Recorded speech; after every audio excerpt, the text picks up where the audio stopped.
Hello' everyone, আশা কৰোঁ সকলোৱে ভালে আছে। ময়ো ভালে আছোঁ। আজি তাঁত লগা ভিডিঅ' দেখাম আপোনালোকক। আৰু একো নাই বাৰু, সেনেকৈ তাঁত লগা ভিডিঅ' দেখাম, আপোনালোকে চাই যাওক। ভিডিঅ'টো মানে ইমানেই দীঘল নকৰোঁ, যি মেইন পাৰ্ট হয় সেইখিনি দেখাওঁ কি মই কেনেকৈ তাঁত লগাই আছোঁ। ভিডিঅ'টো যদি চাই ভাল লাগিলে লাইক, কমেণ্ট, শ্বেয়াৰ, ছাবস্ক্ৰাইব কৰি দিব। আহক এতিয়া ভিডিঅ'টো আৰম্ভ কৰোঁ।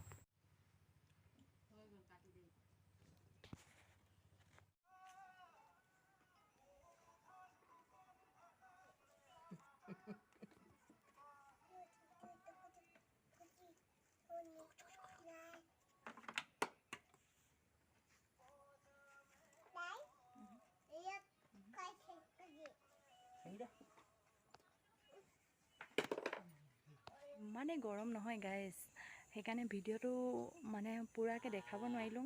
বহুত গৰম আছিলে। ধমাধম তাঁতখন লগালোঁ আৰু সামৰি থৈ দিলোঁ। সামৰি থোৱাৰ পাছত ফ্ৰেছ হৈ কিনে আপোনালোকৰ মাজত আৰু আহিছোঁ। এইটো গাইজ আমাৰ ধান বাৰীয়ে ক'ব লাগিব, ঘৰ পিছফালে আছে। চাওকচোন কিমান দীঘলকৈ ওলাইছে, আওৱালৈকে আছে।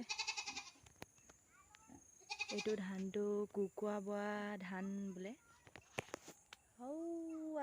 ক'ৰবাত এথুক দুথুককৈ ওলাই আছে।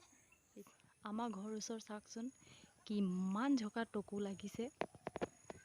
দেখিলে খাওঁ খাওঁ লাগিছে, লেকিন খাবই নোৱাৰোঁ, ইমান ওপৰত আছে নহয়। ধানত যিটো পাত ওলাইছে ইমানেই ধুনীয়া, দেখিলে চিঙো লাগে, লেকিন ছিঙিব নোৱাৰোঁ। গাইজ ভিডিঅ'টো ইমানতে সমাপ্ত কৰোঁ। আৰু যদি ভিডিঅ'টো চাই ভাল লাগিলে লাইক কৰিব, কমেণ্ট কৰিব আৰু ছাবস্ক্ৰাইব কৰি দিব।